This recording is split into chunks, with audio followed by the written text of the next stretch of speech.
सपने में जन्माष्टमी के आसपास या जन्माष्टमी के दिन या जन्माष्टमी की रात को यदि आपको मोर पंख के दर्शन हो जाते हैं, मोर पंख दिखाई दे जाता है, तो ऐसा देखना बहुत ही ज्यादा शुभ माना जाता है।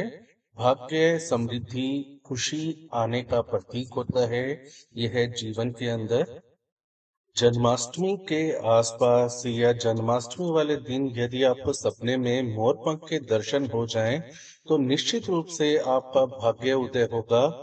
जो सोया हुआ भाग्य था, भाग्य साथ नहीं दे रहा था, जिसके कारण आपको कार्य क्षेत्र में या जिस भी कार्य से आप जुड़े हुए हैं उसमें सफलता नहीं मिल पा रही थी, तो आने वाले समय में सफलता के योग बनेंगे। फिर चाहे वो व्यापार धंधे से जुड़ी हुई सफलता हो या आपकी पढ़ाई लिखाई से या प्रेम में सफलता हो, तो सफलता निश्चित रूप से आपको मिलेगी। भगवान श्री कृष्ण जी की कृपा आप पर इस समय बनी हुई है।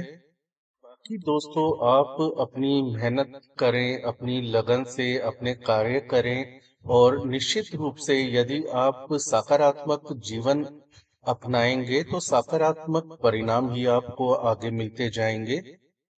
पंख यदि सपने में आपको दिखाई देता है तो कोई अधूरी इच्छा जो अभी तक पूरी नहीं हुई है, कोई मनोकामना आपने पहले मांगी थी, तो आगे भविष्य में उसके पूरे होने के पूरे आपको अच्छे संकेत मिल रहे हैं कि आपकी जो अधूरी इच्छा या मनोकामना है, निकट भविष्य में पूरी होने के उसके योग बन सकते हैं। इसके अलावा यदि आपके जीवन में ग्रहों की स्थिति ठीक नहीं चल रही है, तो ग्रहों की स्थिति ठीक होने का यह संकेत होता है, जिसके कारण आपको नकारात्मक जो आपके जीवन में चीजें चल रही हैं, चाहे वो फिर धन की कमी हो या फिर आपके जीवन के अंदर बहुत ज्यादा तनाव, मानसिक रूप से आप परेशान रह रहे हो, तो इन सब जो नकारात्मक चीजें जो आपके जीवन में चल रही हैं, उनसे भी मुक्ति मिलने का यह संकेत आपको देता है।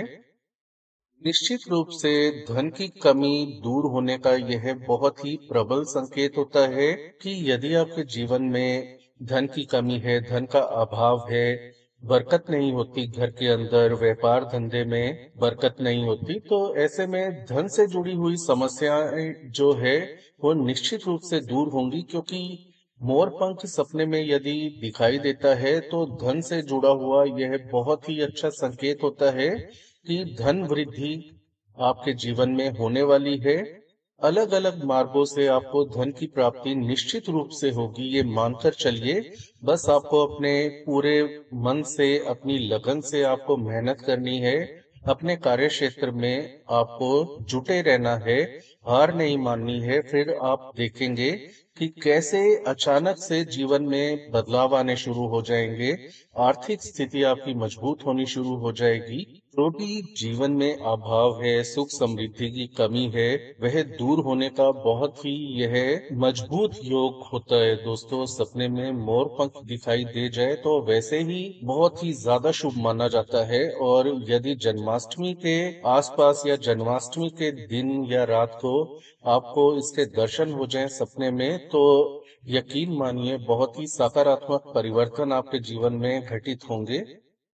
भगवान श्री कृष्ण जी की असीम कृपा मिलने का यह संकेत होता है। ऐसे में आपको दो काम अवश्य करने हैं। भगवान श्री कृष्ण जी के मंदिर में जाकर आप सच्चे मन लगन से पूजा अर्चना कीजिए, और रोजाना सुबह उठकर दोस्तों किसी भी ईश्वर या इष्ट को आप मानते हैं उनकी आप थोड़ी देर बैठकर सच्चे मन से, सच्ची आस्था के साथ आप पूजा करें, मन में मंत्रों का जाप करें। ऐसा यदि करेंगे आपके जीवन में हर चीज सकारात्मक होती चली जाएगी। कुछ भी अनिष्ट या अमंगल जीवन में घटित होना है तो वह टल जाएगा, और आपको एहसास होता चला जाएगा कि आपके जीवन में सब कुछ अच्छा ही अच्छा अब होता चला जा रहा है। फिर चाहे पहले आपने जीवन में कितने भी दुख, परेशानियां, कष्ट देखे हो। तो ये थी आज की जानकारी। आज के लिए इतना ही। जन्माष्टमी की आप सभी को हार्दिक शुभकामनाएं। और यूं ही आप हमारे साथ जुड़े रहें और नई नई जानकारियां सपनों से जुड़ी हुई आपको मिलती रहेंगी। तो राधे राधे दोस्तों, जय श्री कृष्ण।